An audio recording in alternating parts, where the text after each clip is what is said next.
नमस्कार दोस्तों, स्वागत है आपका अपने प्लेटफॉर्म एनसीईआरटी बाय विक्रम पर। आज मैं स्टार्ट करने जा रहा हूं जो आपकी कक्षा 6 की पाठ्य पुस्तक है सामाजिक विज्ञान की, सामाजिक अध्ययन भारत व उसके आगे, उसका फाइनल रिवीजन बैच। तो सबसे पहले मैं आपसे 2 मिनट बातें करना चाहूँगा, जो बातें आपके लिए काफ़ी इम्पोर्टेंट है। तो मैं ये बताना चाहता हूँ कि ये जो बैच है किन बच्चों के लिए फ़ायदेमंद रहेगा। देखिए, जिन्होंने कुछ भी नहीं पढ़ा है सामाजिक विज्ञान में, मतलब वो स्टार्टिंग कर रहे हैं, तो आपको इसी चैनल पे प्लेलिस्ट में मिलेगा कक्षा 6 सामाजिक अध्ययन की संपूर्ण बुक की व्याख्या। प्लेलिस्ट में जाओगे आपको मिल जाएगा। तो सबसे पहले आप वो पढ़िए लाइन बाय लाइन। अब ये वीडियो किसके लिए फायदेमंद रहेगा? ये वीडियो उन बच्चों के लिए है जिन्होंने कभी न कभी सामाजिक अध्ययन पढ़ ली है, वो इसके बारे में थोड़ा बहुत जानते हैं। हम इस बैच में सिर्फ पॉइंट टू पॉइंट बात करेंगे, थोड़ा सा पहले आपको पता है और बाकी चीज़ें मैं आपको यहाँ करवा दूंगा अगर किसी पॉइंट की कमी रही तो। और मैं आपको विश्वास दिलाता हूँ कि ये बैच, ये जो सीरीज है फाइनल रिवीजन बैच, जो कोई कर लेगा जिसने थोड़ी बहुत पहले सामाजिक पढ़ी है, मैं ये नहीं कहता कि मैं जादूगर हूँ और आपको सब करवा दूंगा। जिसने थोड़ी बहुत भी सामाजिक पढ़ी है वो इनको कर लेगा आराम से, क्योंकि सामाजिक विज्ञान में पहला पार्ट ज्योग्राफी का, भूगोल का है, फिर इतिहास का, मतलब आसानी से मैं आपको समझा दूंगा। तो अगर आप बिल्कुल फ्रेशर हैं तो आप प्लेलिस्ट में जाइए, वहां पे आपको एनसीईआरटी बाय विक्रम संपूर्ण बुक की व्याख्या मिल जाएगी। ये हमारा रिवीजन बैच है, इसमें हम सिर्फ पॉइंट टू पॉइंट बात करेंगे। और मैंने जैसा आपको पहले कहा कि आपको विश्वास दिलाता हूं, यदि आज आपने ये वीडियो कंप्लीट देख लिया तो कक्षा 6 का जो सामाजिक विज्ञान का पहला अध्याय है भूगोल का, आपको बताया कि मैंने एक स्पेशल वीडियो बनाई थी किताब के बारे में, उसको देख लीजिए कि जो कक्षा 6 की सामाजिक विज्ञान की पुस्तक है उसमें पहला जो अध्याय है वो भूगोल से संबंधित है। तो यहां तक आप पहुंच चुके हैं वीडियो देखते देखते। और अब मैंने अपना पढ़ाने का 100% दे रहा हूं, और अब आपके पास चैनल को सब्सक्राइब न करने का कोई भी एक्सक्यूज नहीं है। यदि आपने चैनल को सब्सक्राइब नहीं किया है तो चैनल को सब्सक्राइब कर ले। तो चलिए अब वीडियो को हम स्टार्ट करते हैं। तो देखो बेटा, ये जो पहला हमारा लेसन है ये है पृथ्वी पर स्थानों की स्थिति, कि हमें ये जो हमारी पृथ्वी है इस पे किसी भी स्थान की स्थिति का पता कैसे लगाएं कि कोई भी स्थान कहां पर है, उसके बारे में हमें इस अध्याय में जानना है। बात क्लियर हुई? पाठ का आपको नाम समझ में आया कि इस अध्याय में ये पाठ का नाम क्यों दिया गया है कि पृथ्वी पर स्थानों की स्थिति? क्योंकि हमें यही जानना है कि पृथ्वी पर स्थानों की स्थिति का पता कैसे लगाएं, वे कौन सी चीजें हैं जो हमें ये चीजें पता लगाने में सहायता करेंगी। तो चलिए अब आगे बढ़ते हैं। हम स्थान की स्थिति कैसे जान सकते हैं? कोई भी स्थान है, हम वहां पे जाना चाहते हैं, दिल्ली में कोई जगह है या फिर आपकी और कहीं चंडीगढ़ में है और किसी भी शहर, किसी भी गांव में, तो उसकी स्थिति का पता हम कैसे लगा सकते हैं? ये बात आपको यहाँ पता करनी है। जब हम किसी स्थान को खोजते हैं तो हमें उसकी स्थिति कैसे पता चलती है? तो इसका आंसर है मानचित्र और दिशाओं की मदद से। कि मानचित्र आपका एक अलग से टॉपिक इस अध्याय में, और वो हम अब डिस्कस करेंगे आने वाले कुछ मिनटों में। तो ये मानचित्र की सहायता से और दिशाओं की मदद से आप पता लगा सकते हैं कि कोई स्थान कहां पर है। जैसे ये मानचित्र है, यहाँ ये दिशाएं होगी आपकी उत्तर, दक्षिण, पश्चिम, पूर्व। तो यहाँ पे कोई स्थान है, यहाँ पे मानचित्र है, तो आपको पता ये स्कूल है, मान लेते हैं स्कूल है। तो यहाँ 10 किलोमीटर पे आपका दे रखा है कोई अस्पताल, तो आप पता लगा सकते हैं कि इस साइड जाके स्कूल आएगा और फिर उत्तर दिशा में चलोगे तो अस्पताल आएगा। ये चीज आपकी क्लियर हुई कि अगर हमें किसी स्थान की पता लगाना है तो मानचित्र और स्थानों का ज्ञान हमें होना चाहिए। मानचित्र और उसके प्रकार, अगला टॉपिक है हमारा मानचित्र और उसके प्रकार। कि मानचित्र क्या होता है भी? पृथ्वी की सतह का चित्र छोटे आकार में क्या कहलाता है? मानचित्र कहलाता है। मानचित्र किसी छोटे से स्थान, मतलब किसी गांव मोहल्ले का भी हो सकता है, किसी देश का, महाद्वीप का, यहाँ तक कि पूरी पृथ्वी का भी हो सकता है। मानचित्र क्या होता है? पृथ्वी की सतह का क्या होता है? ये चित्र होता है। और मानचित्र किस तरह उपयोगी है? मानचित्र हमें किसी भी स्थान की स्थिति पता लगाने में मदद करता है। मानचित्र एक मार्गदर्शक की तरह है। कैसे है? मार्गदर्शक क्या होता है? रास्ता दिखाने वाला। मानचित्र एक मार्गदर्शक की तरह है जो हमें किसी स्थान की स्थिति बताता है और साथ ही ये भी बताता है कि हम उस स्थान तक कैसे पहुंच सकते हैं। हमें मानचित्र के माध्यम से पता चल जाएगा। जैसे कि आप कभी मेट्रो में आपने सफ़र किया हो तो वहाँ पे मेट्रो में लिखा होता है कि इस स्टेशन से आप, वो मानचित्र ही होता है कि यहाँ तक जाना है तो आपको ये ट्रेन पकड़नी, इस मेट्रो से जाना पड़ेगा, उससे आपको उतर के फिर दूसरी मेट्रो पकड़नी पड़ेगी। तो ये क्या है? मानचित्र ही है। चीजें क्लियर हुई मानचित्र के बारे में। अब है मानचित्र के प्रकार कि मानचित्र के कितने प्रकार होते हैं। वैसे तो मानचित्र बहुत से प्रकार के होते हैं, लेकिन आपकी जो सामाजिक अध्ययन की पुस्तक है उसमें 3 मुख्य प्रकार दिए गए हैं। और वैसे भी ये मुख्य 3 ही प्रकार होते हैं मानचित्र के। एक भौतिक मानचित्र, एक राजनीतिक मानचित्र और एक थीमेटिक मानचित्र। 3 प्रकार के आपके मानचित्र होते हैं। अब भौतिक मानचित्र क्या होते हैं? वो मानचित्र जिनमें भौतिक जो चीजें दिखाई गई हैं, दिखाई जाती हैं, जैसे नदियां, पहाड़ या कोई झीलें, ठीक है, वो क्या होता है? भौतिक मानचित्र होता है। क्या होता है? भौतिक मानचित्र। ये सारी आपकी नदियां, पहाड़, झीलें क्या हैं? भौतिक चीजें हैं, फिजिकल चीजें हैं। उसके बाद हम बात करेंगे राजनीतिक मानचित्र। राजनीतिक मानचित्र कौन सा होता है? जिसमें हमें किसी क्षेत्र की सीमाएं दिखाई गई हो, किन्हीं गांवों को दिखाया गया हो, राज्यों को दिखाया गया हो, जिलों को दिखाया गया हो, देशों को दिखाया गया हो, या फिर चाहे महाद्वीप को ही दिखाया गया हो। तो वो क्या होगा आपका? चाहे महासागरों को दिखाया, सीमा दिखा दी उसने किसी की कि ये यहाँ तक इसकी बाउंड्री है। अगर उसने आपकी पृथ्वी की सतह है उसको बांट दिया तो आपका क्या कहलाएगा? राजनीतिक मानचित्र कहलाएगा। उसके बाद हम बात करेंगे थीमेटिक मानचित्र। बच्चे किसमें कंफ्यूज होते हैं? क्योंकि मैं साथ साथ ऑफलाइन भी पढ़ाता हूं तो मुझे पता है कि बच्चों को डाउट कहाँ पे आता है। तो ये देखिए थीमेटिक और भौतिक मानचित्र कि बच्चे इसमें कंफ्यूज होते हैं कि थीमेटिक क्या होता है और भौतिक मानचित्र क्या होता है।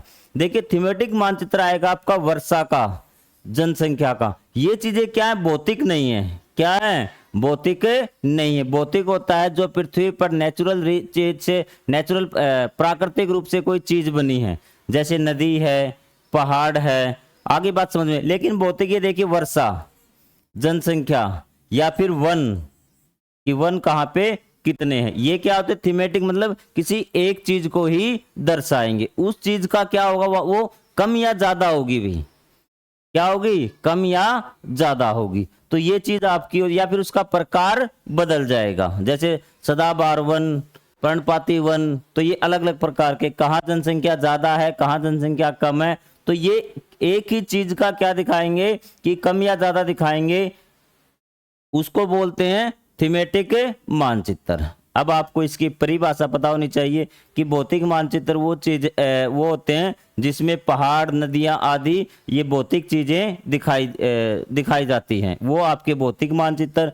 राजनीतिक मानचित्र आपको बता दिया कि जिसमें पृथ्वी के किसी क्षेत्र की सीमाएं मतलब बाउंड्री दिखाई जाती हैं। और थीमेटिक मानचित्र जो किसी एक विशेष चीज को दिखाएं वो आपके थीमेटिक मानचित्र होते हैं। आपको उदाहरण दे देना है वर्षा, वन और जनसंख्या। तो ये मानचित्र के प्रकार आपके क्लियर हुए। उसके बाद हम बात करते हैं मानचित्र के मुख्य घटक क्या होते हैं। मानचित्र के मुख्य घटक मतलब मानचित्र किन किन चीजें जरूरी है, मानचित्र में कौन कौन सी चीजें महत्वपूर्ण चीजें हैं जिनके बिना मानचित्र अधूरा, मतलब मानचित्र के पार्ट ही मान लो। वो था प्रकार, ये है पार्ट, घटक। तो सबसे पहले आपका घटक है दूरी। क्या है? दूरी। अगर आप मानचित्र देखना चाहते हैं, मानचित्र को पढ़ना चाहते हैं तो आपको दूरी के बारे में पता होना चाहिए। ये कोई मानचित्र है, ये क्या है? कोई मानचित्र है। यहाँ पे कोई चीज है, ये एक लाइन है, आपको दिख रही होगी। थोड़ा सा और मैं इसको डार्क कर लेता हूं ताकि आपको अच्छे से दिख जाए। थिकनेस ज्यादा कर लेता हूं। ये देखिए अब आपको साफ दिख रहा होगा। ये कोई मानचित्र है और इस मानचित्र में आपको यहां से लेके यहां तक ये दूरी निकालनी है। तो आपको क्या करना है कि यहां से आपको वास्तविक स्केल से क्या है, इस दूरी को मापना है कि ये कितनी सेंटीमीटर है। जब आपने स्केल से नापा तो ये 5 सेंटीमीटर आपको मिली। ये बात यहां पर क्लियर हुई। फिर आपको क्या देखना, यहां नीचे आपको मिलेगा पैमाना। क्या मिलेगा? पैमाना, कि 1 सेंटीमीटर है वो किसके बराबर है। 1 सेंटीमीटर दे दिया आपको, ये 100 किलोमीटर के बराबर। किसके बराबर? 100 किलोमीटर के बराबर। तो आपने जब स्केल से नापा तो 5 सेंटीमीटर, लेकिन वास्तविक दूरी क्या है? 100 किलोमीटर 1 सेंटीमीटर बराबर। तो वास्तविक दूरी क्या होगी? 5 सेंटीमीटर किसके बराबर होगा? 500 किलोमीटर के बराबर। तो ये इस प्रकार दूरी की आपको जानकारी होनी चाहिए। और इसको क्या बोलते हैं नीचे? पैमाना। क्या बोलते हैं? पैमाना। ओल्ड एनसीईआरटी में, जो आपकी न्यू एनसीईआरटी, उसमें कोई जिक्र नहीं है छोटा पैमाना या बड़ा पैमाना। सिर्फ एक चीज दी गई है कि पैमाना। अगर ओल्ड एनसीईआरटी की मैं बात करूं तो उसमें आपको छोटा और बड़ा पैमाना दोनों दिया गया है। जब हम बहुत बड़ी दूरी को 1 सेंटीमीटर से दिखाएंगे तो उसको बोलेंगे छोटा पैमाना, और जब छोटी दूरी को हम 1 सेंटीमीटर से दिखाते हैं तो उसको बोलते हैं बड़ा पैमाना। इसमें कंफ्यूज मत होना। क्लियर है? मतलब बड़ी दूरी मापी गई है 1 सेंटीमीटर से तो बड़ा पैमाना, सॉरी छोटा पैमाना, ठीक है। यदि छोटी दूरी मापी गई है तो बड़ा पैमाना। उल्टा होगा। आपको ट्रिक से याद करने का तरीका मैंने बता दिया। आपको दूरी क्लियर हुई। उसके बाद हम बात करते हैं मानचित्र का दूसरा घटक है दिशा। क्या है? दिशा। मानचित्र में 4 दिशाएं होती हैं। कोई भी मानचित्र हो तो आपको वो दिशाएं मिलेंगी ऐसे करके, एरो का निशान मिलेगा। ये आपकी उत्तर दिशा होती है सबसे ऊपर, ये दक्षिण दिशा होती है, यहाँ पे आपको पूर्व मिलेगी और यहाँ पे आपको पश्चिम मिलेगी। ये 4 मुख्य दिशाएं होती हैं। इनको प्रधान दिग्बिंदु भी कहते हैं। क्या बोलते हैं? प्रधान दिग्बिंदु। और यहाँ पे इनके बीच में जो मध्यवर्ती दिशाएं होती हैं ये भी 4 होती हैं। तो उत्तर पश्चिम, उत्तर पूर्व, दक्षिण पश्चिम और दक्षिण पूर्व। तो ये जो दिशाएं हैं आपकी, ये 8 दिशाएं होगी। 4 प्रमुख दिशाएं, पूर्व पश्चिम उत्तर दक्षिण, और 4 मध्यवर्ती दिशाएं जो इनके बीच की होती हैं। ये चीजें आपको क्लियर हुई। अब इसमें कोई डाउट हो तो आप कमेंट बॉक्स में लिखिए, मैं आपके लिए 24 घंटों हाजिर हूं। कई बच्चों ने कई डाउट भी दिए, वो मैंने कमेंट बॉक्स में भी सोल्व किए हैं और पोस्ट करके भी सब बच्चों को बताया कि इसका ये आंसर होगा। अब तीसरा घटक कौन सा मानचित्र का? तीसरा घटक है मानचित्र का चिन्ह भी। क्या है? प्रतीक चिन्ह, सिंबल्स। क्या बोलते हैं इसको? सिंबल्स। सिंबल्स क्या यूज आते हैं कि ये मानचित्र को आसान और खुला बनाते हैं, मतलब साफ सुथरा बनाते हैं। यदि आपने सिंबल का यूज नहीं किया तो जैसे ये मानचित्र है किसी भी देश का मान लेते हैं, किसी जगह का मान लेते हैं, तो यहाँ पे स्कूल है तो हर जगह हम क्या स्कूल स्कूल थोड़ी लिखेंगे।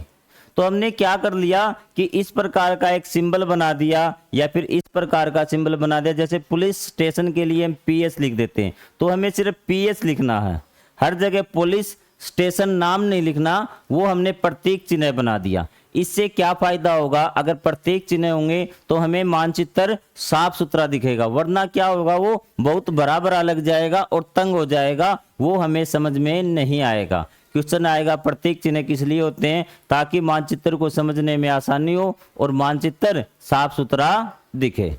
3 घटक हो गए आपके मानचित्र के। तो मैं आपको मानचित्र एक बार रिवाइज करवा देता हूं कि मानचित्र क्या है और आप भी साथ साथ रिवाइज करिए। मानचित्र पृथ्वी की सतह का चित्र है, कि पृथ्वी की जो सतह है ना उसका चित्र है। ये मार्गदर्शक की तरह होता है जो हमें किसी स्थान की स्थिति बताता है और ये बताता है कि हम उस स्थान तक कैसे पहुंच सकते हैं या उस स्थान तक पहुंचने का रास्ता बताता है। मानचित्र के 3 प्रकार आपको बता दिए कि आपके ये भौतिक मानचित्र, थीमेटिक मानचित्र और राजनीतिक मानचित्र। और मानचित्र के 3 घटक होते हैं, दिशा, दूरी और प्रतीक चिन्ह। दिशा, दूरी और प्रतीक चिन्ह। अब हम बात करते हैं ग्लोब की। किसकी? ग्लोब की। ग्लोब क्या होता है कि पृथ्वी गोल है, इसे दर्शाने के लिए हम ग्लोब का उपयोग करते हैं। क्योंकि अगर हम पृथ्वी को पढ़ेंगे तो अगर पृथ्वी जैसी ही आकृति हो तो उसको पढ़ने में हमें काफी ज्यादा आसानी होती है। तो ग्लोब का यही है कि पृथ्वी का एक छोटा प्रतिरूप है। क्या है? पृथ्वी का एक छोटा प्रतिरूप है जो हमें पृथ्वी का अध्ययन करने में काम आता है, पृथ्वी का अध्ययन करने में हमारी मदद करता है। ये बात क्लियर हुई आपकी? अब ग्लोब पे क्या है? ग्लोब पे अक्षांश और देशांतर रेखाएं हैं। ये देखिए, मान लेते ये आपका ग्लोब हो गया, तो यहाँ पे क्या है? ये देशांतर रेखाएं हैं और ये अक्षांश रेखाएं। इस प्रकार से, इस प्रकार को आपको ये ग्लोब मिलेगा। ग्लोब आपको समझ में आ गया कि ग्लोब क्या है? कि पृथ्वी का एक छोटा प्रतिरूप है जो हमें पृथ्वी का जो भूगोल है ना वो समझने में मदद करता है, पृथ्वी का अध्ययन करने में हमारी मदद करता है। और ग्लोब पर अक्षांश और देशांतर रेखाएं खींची जाती है। तो आपका एक ग्लोब भी क्लियर हुआ, इसके बारे में कोई डाउट नहीं। अब हमारा टॉपिक है अक्षांश और देशांतर रेखाएं। काफी बच्चे इसमें कंफ्यूज रहते हैं कि अक्षांश रेखाएं और देशांतर रेखाएं क्या होती हैं, और आज मैं आपको स्पष्ट रूप से इसको समझाने जा रहा हूं। अगर आप यहां तक आ ही गए हैं वीडियो देखते देखते, तो आप बेशक आप पढ़ने वाले बच्चे हैं और आपका बिल्कुल सही प्लेटफॉर्म पे आप पहुंच चुके हैं। तो चैनल पे सब्सक्राइब कर लीजिए, क्योंकि हमारी जो यात्रा है वो काफी लंबी साथ साथ चलने वाली है। अगर मैं मेहनत कर रहा हूं तो मेरी फीस यही है कि आप चैनल को सब्सक्राइब करें, क्योंकि जितने ज़्यादा सब्सक्राइब होंगे उतना ज़्यादा मुझे मोटिवेशन मिलेगा। तो चलिए भी अब अक्षांश की बात करते हैं। सबसे पहले हम अक्षांश क्या होता है, भी सबसे पहले मैं आपको समझा देता हूं कि अक्षांश होता क्या है। ये आपकी पृथ्वी है। क्या है? ये आपकी पृथ्वी है। आप सबको पता है कि ये बीज जो पृथ्वी को बराबर भागों में बांटती है वो कहलाती है भूमध्य रेखा। क्या कहलाती है? भूमध्य रेखा। और ये इसका एक और नाम है, ये जरा भूमध्य रेखा या फिर 0 डिग्री अक्षांश, 0 डिग्री अक्षांश। और इसका एक और नाम है विषुवत वृत्त भी। क्या नाम है? विषुवत वृत्त। ये 3 नाम है भूमध्य रेखा के, आपको याद रखने हैं। कंफ्यूज आपको बिल्कुल भी नहीं रहना है, आपका हर एक डाउट मैं क्लियर करता हुआ चलूंगा। अब ये आपका उत्तरी ध्रुव है बिल्कुल यहाँ पे, और ये दक्षिणी ध्रुव है। ये क्या है कि भूमध्य रेखा के समानांतर खींची गई रेखा भी। समानांतर रेखा क्या होती है? जो आपस में कभी नहीं मिलती, तो वो क्या कहलाती है? आपकी अक्षांश रेखाएं कहलाती। भूमध्य रेखा से चाहे आप उत्तरी ध्रुव की ओर जाओ चाहे दक्षिणी ध्रुव की ओर जाओ, ये क्या कहलाती हैं? आपकी अक्षांश रेखा। अब डेफिनेशन, परिभाषा कैसे लिखेंगे? वे रेखाएं जो उत्तरी ध्रुव की ओर या दक्षिणी ध्रुव की ओर भूमध्य रेखा के समानांतर खींची जाती हैं, उन रेखाओं को अक्षांश रेखाएं कहते हैं। इसकी एक परिभाषा और है, ये पुरानी एनसीईआरटी की, न्यू एनसीईआरटी की क्या परिभाषा है कि जो रेखाएं, ध्यान से सुनना, वे समानांतर रेखाएं जो भूमध्य रेखा से दक्षिण ध्रुव की ओर, सॉरी ये उत्तर ध्रुव की ओर और दक्षिण ध्रुव की ओर दूरी को नापती है। कि एक व्यक्ति यहां पर है भूमध्य रेखा से, तो उसको किसके द्वारा नापा जाएगा? ये कहता है कि अक्षांश रेखा उसे नापेगी। वे समांतर रेखाएं जो भूमध्य रेखा से उत्तर ध्रुव की ओर और दक्षिण ध्रुव की ओर क्या करती हैं? दूरी को नापती हैं, उनको अक्षांश रेखाएं कहते हैं। आप सिंपल परिभाषा याद रखिए कि वे रेखाएं जो भूमध्य रेखा के समानांतर खींची जाती हैं उत्तर ध्रुव की ओर और दक्षिण ध्रुव की ओर, दोनों ध्रुवों की ओर। क्लियर हुआ? अब कुछ रेखाएं हैं आपकी इंपॉर्टेंट जो आपको याद होनी चाहिए 1 लाइनर क्वेश्चन में। और सबसे पहले एक चीज देखिए कि ये जो 0 डिग्री अक्षांश है ना आपकी भूमध्य रेखा, ये सबसे लंबी भूमध्य रेखा है, सॉरी अक्षांश है। क्या है? सबसे लंबी अक्षांश है। और सबसे छोटी आपकी उत्तरी ध्रुव और दक्षिणी ध्रुव है। और जैसे जैसे हम उत्तरी ध्रुव की ओर जाते हैं, इनकी लंबाई क्या होती जाती है? कम होती जाती है। सबसे छोटी उत्तरी ध्रुव की ओर, दक्षिणी, ऐसे ही आप दक्षिणी ध्रुव की ओर आएंगे तो कम होती जाएगी। ये बात आपको क्लियर हुई? कोई डाउट? अब कुछ ऐसी है भूमध्य रेखाएं, अब इनकी काउंटिंग कर लेते हैं हम। क्या कर लेते हैं?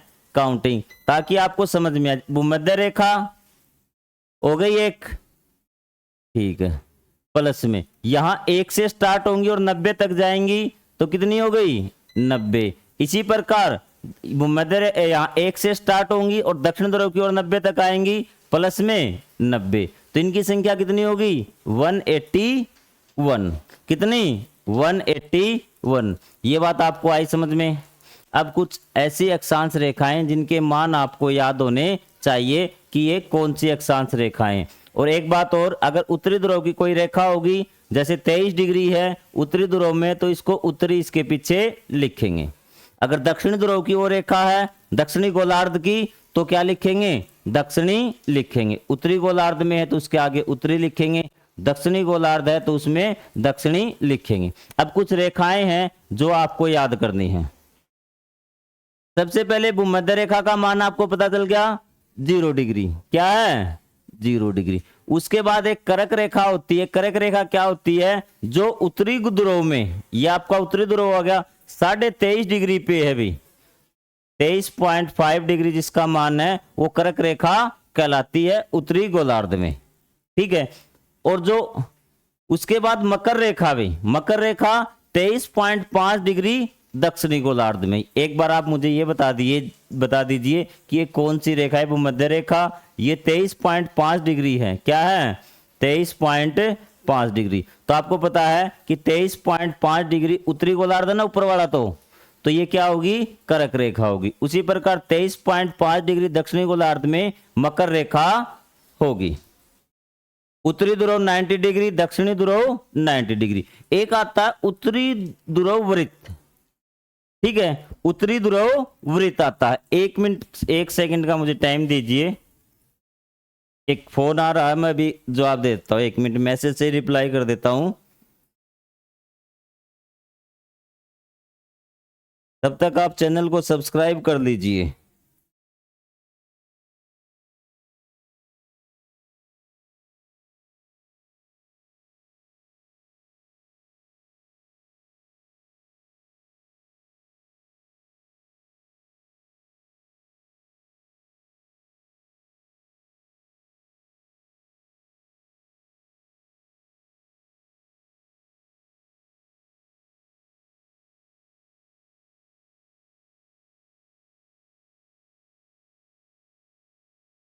ठीक है भाई, यहां पे हम पहुंच गए थे। क्या बता रहा था हम आपको, ये बता दे उत्तरी ध्रुव वृत्त भी। उत्तरी ध्रुव वृत्त क्या होता है कि जो उत्तर में 66.5 डिग्री की होती है ना, तो वो उत्तरी ध्रुव वृत्त कहलाती है। और यहाँ पे जो होती है वो दक्षिणी ध्रुव वृत्त कहलाती है।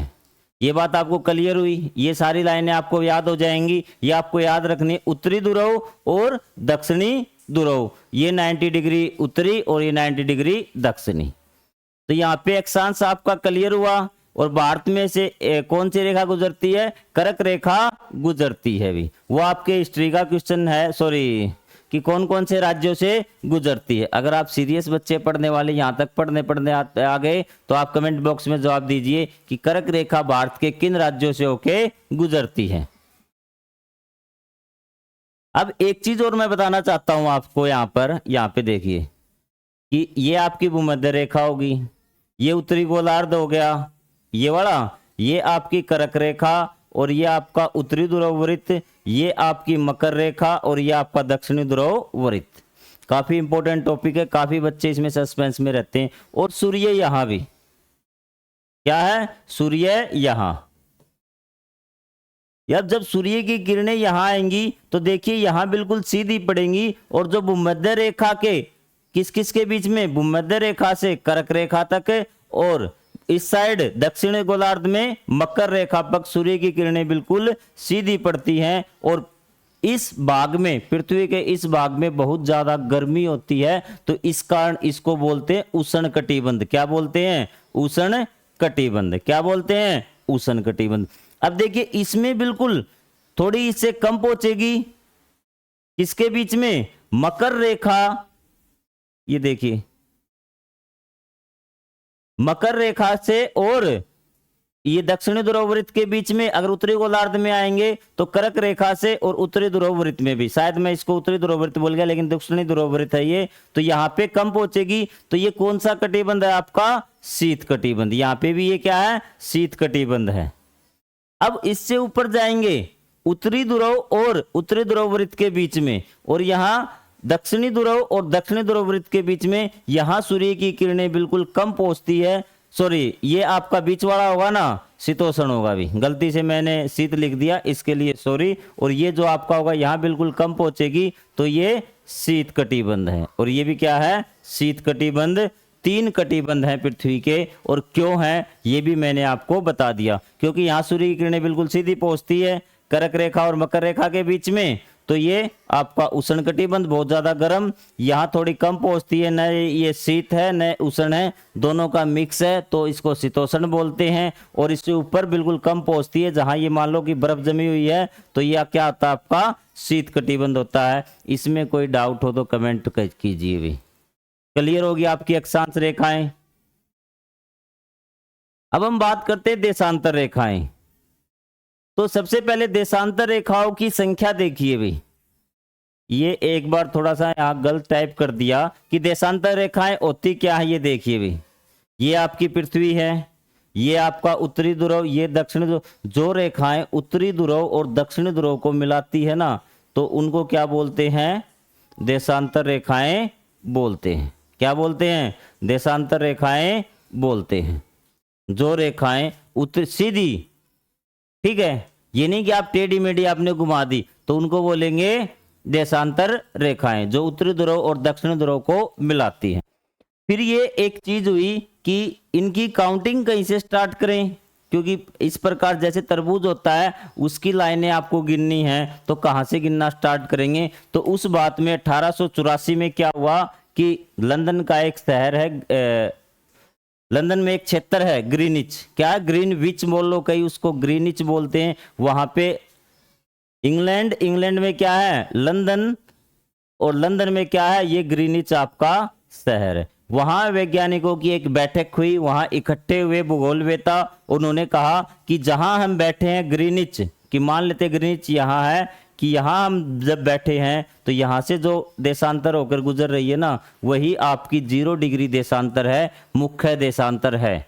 ये बात आई समझ में कि मुख्य देशांतर कौन सी है और कहाँ से होकर गुजरने वाली मुख्य देशांतर होती है। जो इंग्लैंड के लंदन शहर के ग्रीनिच क्षेत्र से जो देशांतर गुजरती है वो आपकी मुख्य देशांतर है, जिसको 0 डिग्री देशांतर भी बोलते हैं।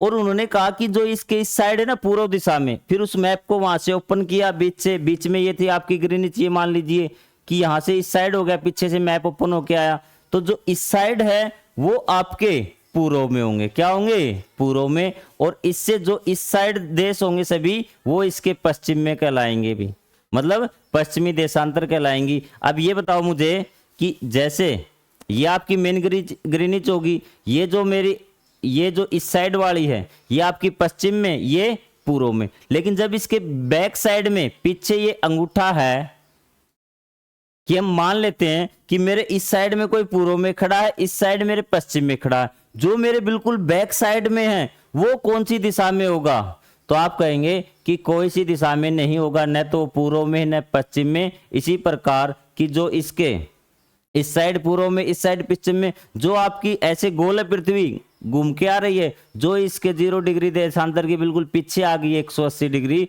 वो न तो पूर्वी है न पश्चिमी। जो 2 देशांतर ऐसी हैं जो न तो पूर्वी है और न पश्चिमी। तो अब इनकी संख्याएं देखते हैं, और यहाँ कहा जाती है 180 तक। तो आपकी एक तो 0 डिग्री हो गई, ये भी कोई नहीं, और एक 180 हो गई, प्लस का नहीं लगाऊंगा, कोमा लगाना पड़ेगा, 2 देशांतर होगी आपकी ये, ठीक है। फिर आपकी पूर्वी देशांतर कितनी होगी, 1 से लेके 179 तक, 1 से लेके कितनी 179 तक, तो ये पूर्वी हो गई, कितनी हो गई, पूर्वी देशांतर होगी। इसी प्रकार यहाँ 1 से लेके पश्चिम में जाएंगे, ये भी कितनी होंगी 179, क्योंकि 180 वाले तो यहाँ आ चुकी कि न तो वो पूर्वी है न पश्चिमी है। तो ये कितनी होगी टोटल जब इनका करोगे तो इनकी जो काउंटिंग आएगी वो आएगी 360। कहीं पर भी आपको ऐसा समझाया हुआ नहीं मिलेगा, मैं बिल्कुल बेसिक से 0 लेवल के बच्चे को लेकर चल रहा हूं।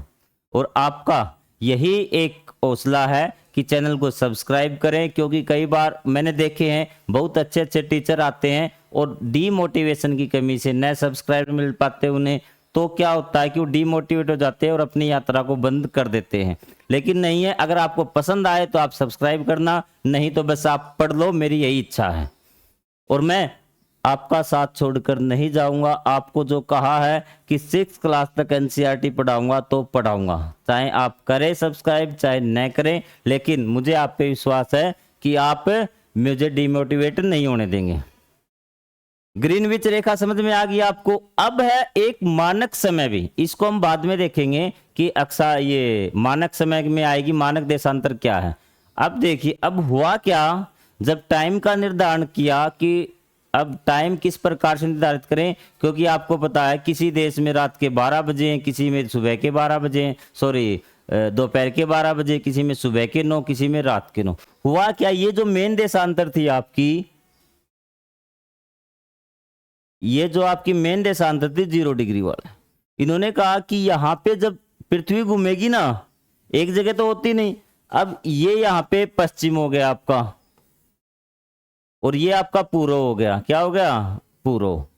इन्होंने कहा कि जब सूरज इसके ऊपर आ जाएगा ना, बिल्कुल ऊपर आएगा, सबसे ऊंची दूरी पे होगा, तो यहां हम 12 बजा देंगे भी। क्या बजा देंगे, 12 बजे देंगे।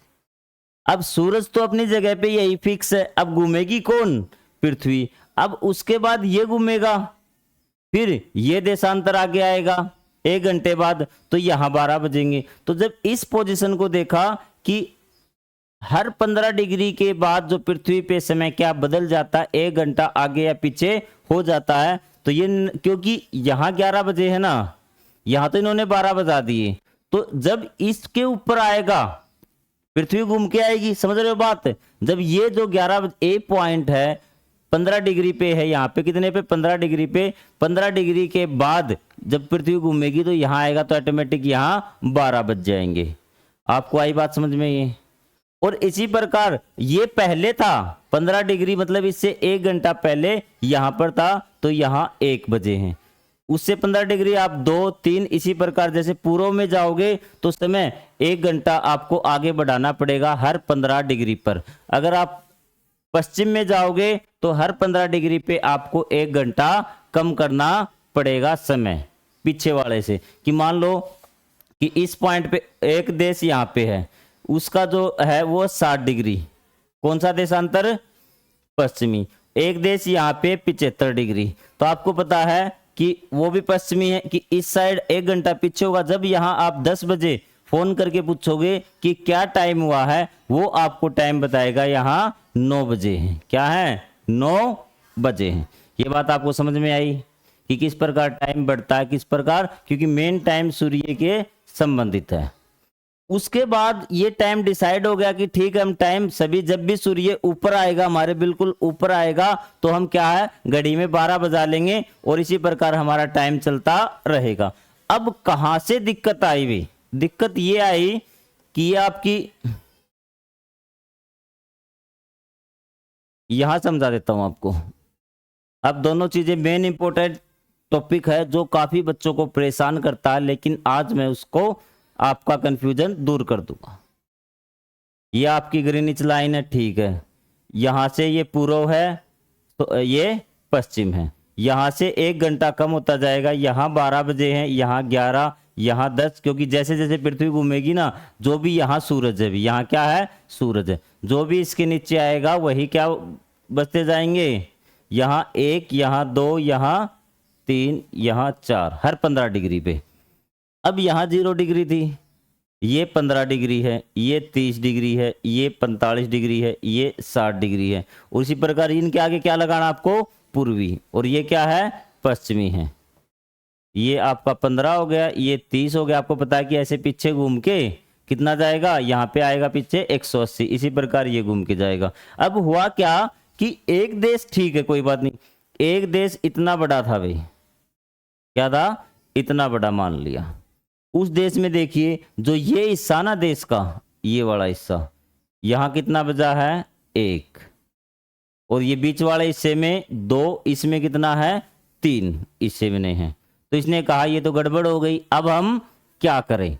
तो उस देश ने क्या निर्णय लिया कि जब हमारे देश से जो बिल्कुल बीच से गुजरती है ना, जो बिल्कुल बीच से गुजरती है, जो भी देशांतर उसके आधार पे हम फिक्स कर लेंगे। जैसे इस देश के बीच से ये गुजरेगी यहाँ से 30 वाली, कौन सी गुजरेगी 30 वाली, तो उसने कहा जब 30 डिग्री के ऊपर आएगा ना सूर्य बिल्कुल, तो हम पूरे क्षेत्र में, ये हमारा पूरा क्षेत्र है ना, यहाँ पे क्या बजा लेंगे, पूरे देश की घड़ी में 12 बजा लेंगे और इसको ही बोलते हैं मानक देशांतर या मानक समय। मानक समय क्या होता है, जब किसी एक क्षेत्र में हम किसी एक देशांतर को समय के लिए क्या मान लेते हैं, मानक मान लेते हैं, और पूरे उस क्षेत्र का समय उस देशांतर के अनुरूप होता है, उस देशांतर और सूर्य की स्थिति के अनुसार होता है, तो उस समय को हम बोलते हैं मानक समय।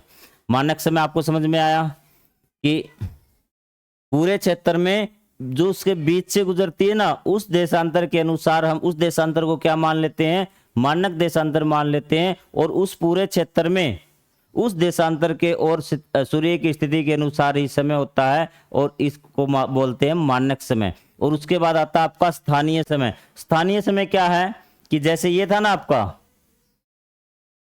ये आपका ये 15 है, ये 30 है, ये 45 है, तो आपको पता है कि इस साइड आप आएंगे पूर्व दिशा में तो समय 1 घंटा आगे होगा, तो ये क्या होगा, यहाँ पे मान लो 6 बजे हैं तो यहाँ 7, यहाँ 8 होंगे। तो सूर्य की स्थिति और उस स्थान के मानक के, उस स्थान के देशांतर के अनुसार जो समय है वो आपका स्थानीय समय कहलाएगा। उसमें क्या था कि क्षेत्र के बीच से गुजरने वाली देशांतर को मानक देशांतर माना जाता है, और उसके अनुसार समय उस क्षेत्र में लागू होता है, वो कोई देश भी हो सकता है। यही सिचुएशन हमारे इंडिया में भी आई थी कि 1 मिनट देखिए आपको इंडिया वाला भी, ये आपका 0 डिग्री क्या है, 0 डिग्री ग्रीनिच है। तो यहाँ पे क्या है कि भारत जो देश था इस प्रकार से देखिए, तो ये प्रतीकात्मक मैप है कि इस प्रकार से ये मैप है। तो जो भारत है ना, यहाँ पे 15 डिग्री, यहाँ 30 डिग्री, यहाँ 45, 60, और यहाँ इस प्रकार से भारत का शायद 97 के करीब है। अब भारत में देखिए यहाँ से कुछ टाइम होगा, यहाँ कुछ टाइम होगा, यहाँ कुछ टाइम होगा, तो भारत के बीच से कौन सी मानक गुजरती है, 82.5 डिग्री। तो ये 0 डिग्री है, इसको बोलते हैं Greenwich time, Greenwich mean time GMT। तो इससे भारत का समय कितने घंटे आगे हो गया, 15 पे 1 घंटा, 30 पे 2, 45 पे 3, 60 पे 4, 75 पे 5। और भारत की मानक रेखा क्या है, 82.5, 7.5 डिग्री और बच गया, 7.5 डिग्री का आधा घंटा और, तो GMT से कितना आगे हो गया, प्लस 5.5 घंटे। इसलिए आप देखना कि भारतीय समय पे क्या लिखा होता है, प्लस 5.5 घंटे, मतलब ये GMT से कितना आगे है, 5.5 घंटे। और भारत ने इस रेखा को जो 82.5 डिग्री देशांतर है ना, इसको अपनी मानक समय रेखा मान रखा। 1 लाइनर क्वेश्चन में आ सकता है। तो दोस्तों एक बार हम यहां देख लेते हैं हमने क्या सीखा है और क्या नहीं सीखा भी। और एक लास्ट है, 1 मिनट देख लीजिए आप कि जैसे ये भारत है ना, तो ये देखिए ये भारत का प्रतीक मैप है। ये बताइए कि समय आगे यहाँ होगा ना, तो सूर्य यहाँ पे पहले निकलेगा, फिर इस हिस्से में निकलेगा, इस हिस्से में, फिर यहाँ पे। तो आप पूछ लेना कि अलग अलग जो आपके पूर्व और पश्चिम में रहते हैं ना, तो वो क्या करते हैं कि कहाँ पर सूर्य निकलेगा और कहाँ पे, जल्दी आपको फर्क मिल जाएगा। जब आपके यहाँ सूरज निकले ना, तब आप आपके पूर्व दिशा में जो आपके रिश्तेदार बहुत दूसरे राज्य में रहते हैं उनसे पूछना क्या सूर्य निकल गया। अगर आप पश्चिम की तरफ जाओगे तो सूर्य क्या निकलेगा, लेट निकलेगा। अगर आप पूर्व की ओर करके पूछोगे तो आप वहां पे सूर्य निकल चुका होगा। आपको लॉजिक समझ में आ गया क्यों निकलता, आप ट्राई करके देख लेना। अब हम दोहराव करते क्या क्या हमने सीखा। मानचित्र आपको समझ में आ गया, दिशा और दूरी को बताता है कि कौन स्थान कहां पर है। दूरी मापने का तरीका है, दिशा आपको पता चल गई कौन कौन सी दिशाएं हैं, प्रतीक चिन्ह। ग्लोब के बारे में आपने पढ़ लिया, अक्षांश रेखाएं आपने पढ़ ली, कुल 181 होती है, 360 देशांतर रेखाएं होती हैं। ये ग्रीनिच इंडियन स्टैंडर्ड टाइम, इसको IST बोलते हैं। क्या बोलते हैं, IST इंडियन स्टैंडर्ड टाइम। और वैसे ये होता प्लस 5:30 GMT। देशांतर रेखाएं 360 है। मुख्य ग्रीनिच लाइन आपको बता दी क्या है, IST लाइन बता दी कितनी है, 82.5 डिग्री ग्रीनिच, सॉरी देशांतर। और भारत से कर्क रेखा गुजरती है और समय गणना क्या होती है, 15 डिग्री में 1 घंटा समय आगे पीछे होता है। अगर आप पूर्व की तरफ जाएंगे तो 15 डिग्री तो 1 घंटा क्या होगा, बढ़ जाएगा। अगर पश्चिम की तरफ जाओगे तो 1 घंटा कम हो जाएगा। तो ये था आपका अध्याय 1। तो दोस्तों मैंने हर तरीके से आपको पढ़ा दिया है। तो मैं आशा करता हूँ कि अब आपको इस लेसन में कोई कन्फ्यूजन नहीं होगा, और फिर भी कन्फ्यूजन है तो मैं आपके लिए फिर हाजिर हूँ। तो मिलेंगे अगले अध्याय में। हमारा ये जो सीरीज है रिवीजन, फाइनल रिवीजन, तो ये ऐसे ही चलता रहेगा और हम मिलेंगे अगले अध्याय में। तब तक के लिए जय हिंद, जय Bharat, thank you very much.